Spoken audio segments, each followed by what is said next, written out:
Billy Jam, HipHopSlam. This is coming from OG Mello Mar from the A.P.G crew. Okay, here we go. The porch where you guys met us is my home. My dad bought that house in March of 1978. No, March of 1979. Over on Apgar. 853 Apgar to be exact, where we shot Home Turf, where you met us, where you've been over. Shock and Tupac and all of them used to come hang out, where everybody used to come and just hang out with us. We've owned that house for 43 years in the family. Wow. My dad left it to me before he passed away, back when I was 22. So it's funny that you're talking about that, because in 43 years, I've watched it go to what it was back then to what it is now, but I've seen this movie for the second time, because in San Francisco, this happened in the 60s and the 70s. So you're living in the house? I have just sold the house, matter of fact, now that we're talking, because when you saw me here a few weeks ago, I was finishing the refurbishing and everything to get ready to put it on the market. Sold in less than 30 days, so I'm selling the house, I'm going to Arizona. My mom's staying, another property down the street, my sister's staying, my mom's staying. Yep, so it's 26 on that porch. So just getting back, because you are a historic figure in the Bay Area, right. And here you are, you have no pretensions about you, you do your life, right. And yet the group A.P.G crew, when they came out, myself included, many people in the Bay Area, Davey D, right. Were like, this is the album of the year, right. And very important, right. Especially here in the Bay Area, as independent. But you guys were very key in that. So tell us about what was it like back then? Rick Theroux Maggot, who played our first cassette tape, right. We didn't even have any vinyl. For Davey D to come along right as the vinyl was being in the test press stage. By the time we release it, you come on board. So it's like Cal-X and KPFA, that was our jumping point right there. So if it wasn't for that help, that beginning, and then, Eurig at DNA Lounge, and then a couple of, me being from the city and a couple of connections I had on the underground got us to shows. Right. South of Market when that was raging. Right. So, like I say, it wouldn't be me or them. The NWA had the money to put out their vinyl before us, so we were all on the streets in the underground at about the same time. But they went on and had pressed their vinyl at Macola Records right before we had pressed ours, probably about, a year or two before. And you pressed them yourselves? Yeah. And I've been independent, man. How many copies did you make of the first one? Never signed with a machine. And now you see what I did. I put out all my own stuff. But the second album was on a Texas label, right? Well, the second album, was it Texas my brother signed a deal with Metro. Metro signed a deal with Yo Records.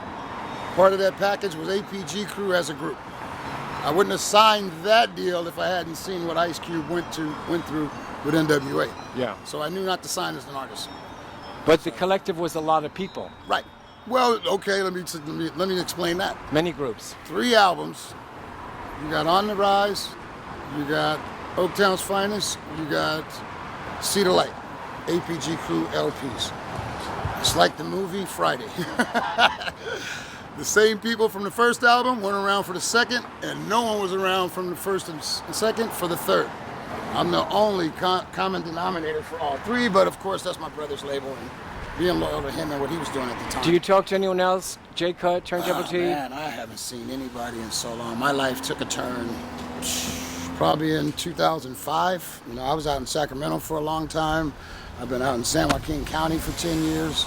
So all of us just went different ways. So, I went a whole different direction musically too. When would you? Okay. So what way did you go?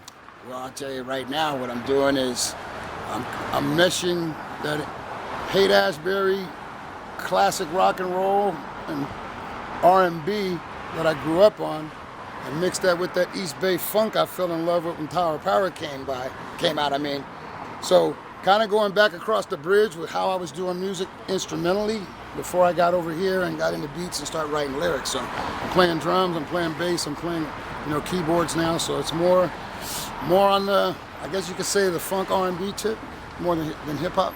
I'm a little too old for the rap scene now. Yeah. And when you think back to when you were on Home Turf, a lot of people saw that. Yes. Very important TV show here in the Bay Area. 5 times on that show. So what was it like, that experience for you? Like I say, if I sit back these days, when I reflect, man, especially like I say, your name always comes up, Dominique DePrima's name comes up, because I never played a celebrity, never felt a celebrity. So I always never lost touch with who I was as a person. Never lost appreciation for those who saw me do something and saw it as bigger than I saw it. Right. You know what I mean? So for me to meet Dominique and her to just hear my story up to that point Right. and put me on the show. And then as I'm developing and growing, she's bringing me back on and bringing me back on all Yeah. the way up until the anniversary show, Yeah. which is true classic because you got me, you got Tupac, you got Shock, you got Sway, you got Tony, you got, you had the High Roses. They were just now starting out, so that day I was just getting off a plane from Tahiti and had about 2 hours sleep and had to go right to NBC to film that last episode of Home Turf. So that was kind of fun, you know, and that was kind of when we were disbanding the first time. Right? When you look back, what's your favorite song from A.P.G? Mine, of the Cruise. Just like the one that you... I'm going to say All Out. All Out, if I had to pick one song, I would take, oh man, it's between Seek and Destroy and Action Speaks. Those are the two I still do. Those are the two I play the most. I would say Seek and Destroy. And that first album, 1989, stands the test of time. Oh, yeah. Still.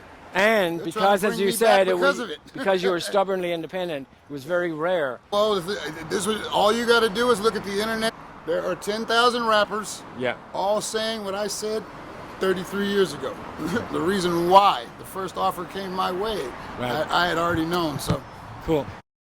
Billy Jam with HipHopSlam. Me and this guy go back to 1988, about October 1988. My single came out in April of 1989 off a little cassette demo. One copy, couldn't hand it to him, but he'd play it for us if we brought it to the station. 861-853.